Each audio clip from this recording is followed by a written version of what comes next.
Welcome back नाजरीन। आपके इल्म में होनी चाहिए ये बात कि शहर कराची में साल 2015 में एक वाकया रूनुमा हुआ था। गुलिस्तान फातिमा स्कूल में दो बच्चे आपस में एक दूसरे से मोहब्बत करते थे। क्लास 9 और मैट्रिक के स्टूडेंट्स थे और लड़के ने पहले अपने बाप की पिस्टल वो लेकर आया या लड़की लेकर आई और उसने पहले लड़की को कत्ल किया और फिर खुदकुशी कर ली और एक लेटर छोड़ दिया कि हम मोहब्बत करते थे, हमारी शादी मुमकिन नहीं थी, हमारे घर वाले राज़ी नहीं होते, हमने ये स्टेप ले लिया।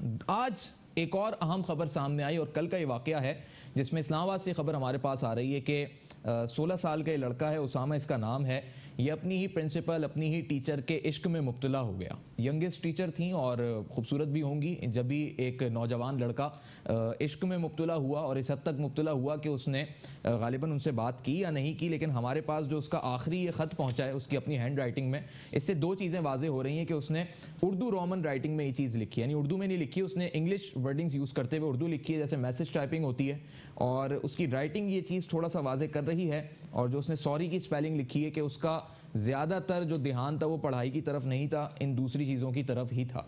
फिर वो इस हद तक संजीदगी के लेवल पे चला गया कि उसने ख़ुदकुशी कर ली और ख़त का मतन ये है कि लोग जीने नहीं देंगे इस माशरे में हमें, इसलिए ख़ुदकुशी कर रहा हूँ। क्या वालिदैन को नहीं पता था? प्लस ये कि जिस पिस्टल से उसने ख़ुदकुशी की वो उसके वालिद की है, क्या वालिद को नहीं पता लगा? अगर घर में पिस्टल रखी है तो बच्चों को कैसे पता है कि आपने घर में किधर पिस्टल रखी है, लोड कैसे होती है, चलती कैसे है? और सबसे अहम चीज़ ये कि इसका जिम्मेदार अब हम किसको ठहराएं? उस टीचर को जिसका चेहरा देखकर ये मुतासिर हो गया, या फिर इस मुआशरे को, या हमारी सकाफत को जो कि इंडिया से चलती आ रही है, या इंडियन फिल्मों को जिसके लिए आज लोग बेताब हैं कि एक मरतबा फिर ये इंडियन फिल्में जो है हमारे यहाँ सिनेमा घरों में लग जाएं, या फिर वालिदैन या निज़ाम मखलूत जो मखलूत निज़ाम तालीम है उसको, हमको एजुकेशन को इसका जिम्मेदार ठहराएं। डॉक्टर वजाहत काजी साहब सीनियर साइकेट्रिस्ट हैं और इन तमाम तर चीज़ों पे बड़ी अपनी गहरी नज़र रखते हैं, उनसे हम जानेंगे और गुफ्तगू करेंगे। बहुत शुक्रिया डॉक्टर साहब। क्या कहेंगे आप, क्या लगता है आपको इस केस में कहाँ पर क्या गलती हो रही है और फर्दर हम आज उसे पॉइंट करें ताकि फर्दर ऐसा कोई केस ना हो?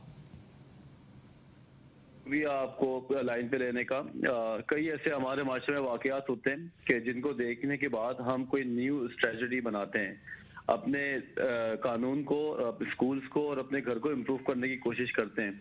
लेकिन निहायत अफसोस के साथ हम ये चीज़ देख रहे हैं कि 2-3 सालों से ऐसे वाकयात मुस्तकिल हो रहे हैं, लेकिन हमने किसी भी तौर पर अपने आप को बेहतर करने की कोशिश नहीं की। एक बच्चा जो कि 15-16 साल का होता है, अगर आप डॉक्टरी पॉइंट ऑफ व्यू से देखें तो हार्मोनल और केमिकल ऐसे चेंजेस इंसान में आते हैं कि लोग फैंटेसाइज होते हैं टूवर्ड्स टीचर। कोई भी इंसान, कजन्स हैं, मामू के बेटे हैं, चाचे के बेटे हैं, ये चीजें बड़ी आम है जो माशरे में चीजें हो रही होती हैं। लेकिन पहला फेलियर तो मैं यही बोलूंगा कि जो फैमिली का है कि इतना बड़ा वाकया हुआ कैसे कि एक पूरी की पूरी गन एक बच्चे के हाथ में गई और उसने उसका इस्तेमाल भी ऑलरेडी सीखा हुआ था। अमूमन हमारे माँ बाप सिगरेट पीने से अगर आप शुरू करें उम्र, और बाकी जो भी चीजें हैं, गाली बकना, डांटना, डपटना, और ये बच्चा जी बच्चों के सामने गन्स का दिखाना, फोटो खिंचवाना, फेसबुक पे आजकल गन्स की तस्वीरें आती हैं और लोग बड़े फख्र से दिखा रहे होते हैं। तो ये चीजें एक 22-25 साल का नौजवान फिर भी अच्छे और बुरे की तमीज को मद्देनजर रख के इस्तेमाल करता है। कम से कम अपने लिए वो चीजों को एहतियात कर लेता है। ठीक है, लेकिन डॉक्टर साहब मुझे एक चीज नहीं समझ आ रही और नाजरीन भी ये समझना चाहते हैं। बहुत सारे ऐसे लोग होंगे इस दुनिया में जिन्हें अपने असातिज़ा, अपनी टीचर्स पसंद होंगी, अपनी स्कूल लाइफ में, कॉलेज लाइफ में वो लाइक करते होंगे उन्हें, लेकिन हरगिज उसका मकसद ये तो नहीं होगा कि वो उनके लिए खुदकुशी का रास्ता इख्तियार कर लें, इस लेवल तक चले जाएं। नहीं, इसमें दो चीजें हैं। एक तो बहुत बड़ा अर्ली है ये सारा का सारा सामने को एक तरफ दे देना कि ये सब कुछ ऐसा हुआ है। मे भी बच्चे के लेटर में लिखा है ना, ये चीज उसने लेटर में मेंशन किया।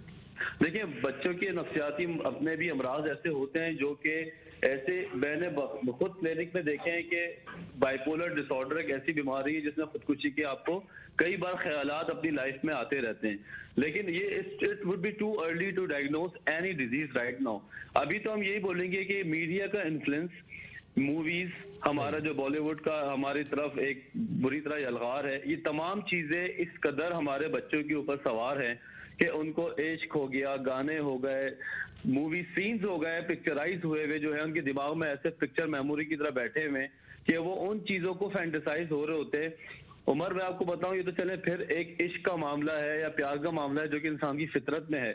आप सोचेंगे जब सुपरमैन और ऐसी बैटमैन की फिल्में आती हैं तो पूरी दुनिया में अमेरिका समेत कई ऐसे बच्चे जो बिल्डिंगों से उड़ते हुए कोशिश की और जमीन पे गिर के मरे। बिल्कुल बिल्कुल बिल्कुल। क्योंकि वो तो बड़ा गेम्स देख के जो है उन्होंने लोगों को वही एक्ट किया गेम्स से जो करेक्टर से मिलता है।